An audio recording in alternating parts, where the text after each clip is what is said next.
If salary made people rich, employees would be the wealthiest people in the world. But they're not. Some of the highest paid professionals, doctors, lawyers, executives, still feel the same quiet pressure. I make good money, so why don't I feel free?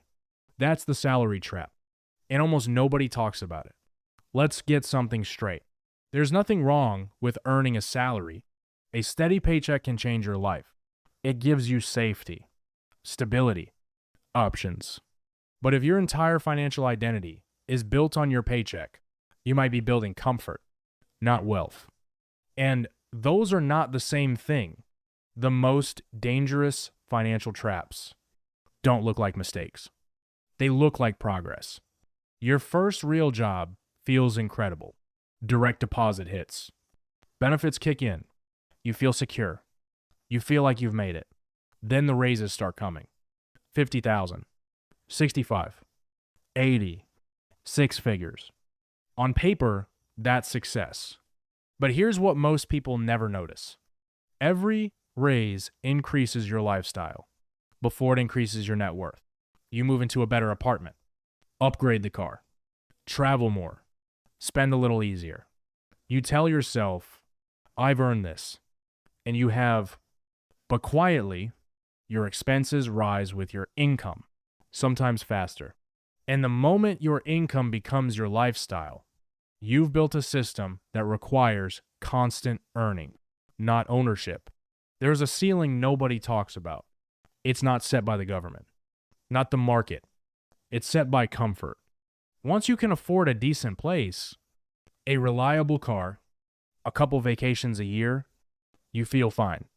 And fine is dangerous because hunger fades.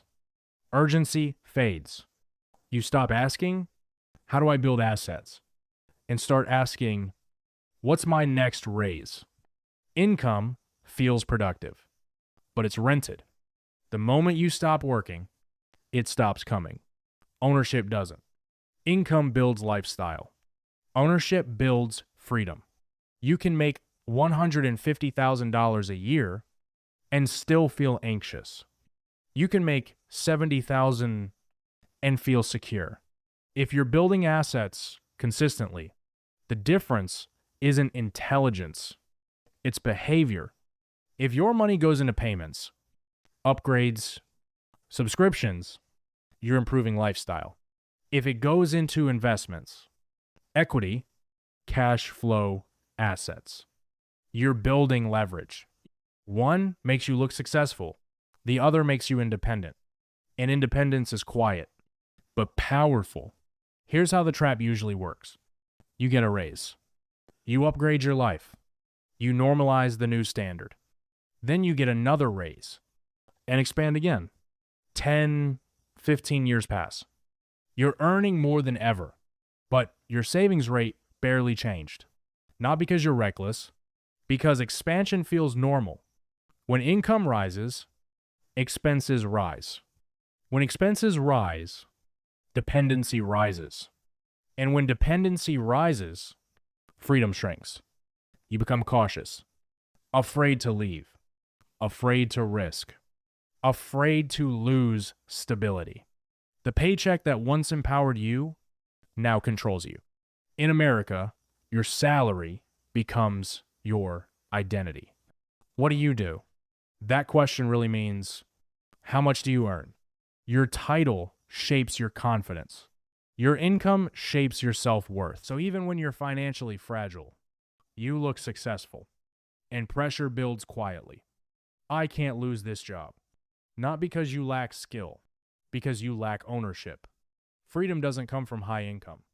It comes from low dependency. The biggest financial risk isn't inflation. It isn't taxes. It isn't even market crashes. It's waiting. Waiting to invest. Waiting to build assets. Waiting until income feels high enough. Time compounds. Silently. And salary alone doesn't cooperate with time. Assets do. This isn't about quitting your job. It's about redefining its purpose. Your salary is a tool, not the destination. Instead of asking, how do I earn more? Ask, how much of what I earn do I own? When income rises, expand ownership first, then lifestyle. Reverse the default pattern because the default pattern builds comfort, not freedom. Here's a better metric. If your income stopped today, how long could you last? 3 months? 6? A year? That number matters more than your salary because peace doesn't come from earning more.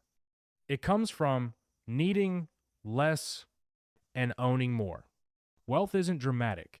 It's boring consistency, automatic investing, controlled lifestyle growth, long-term patience, slow, steady, intentional, break the expansion cycle.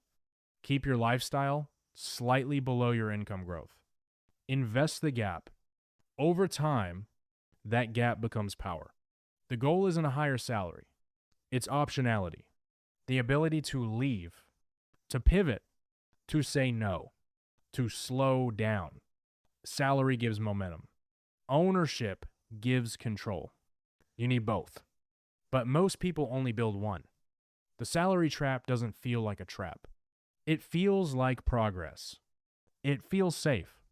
It feels earned.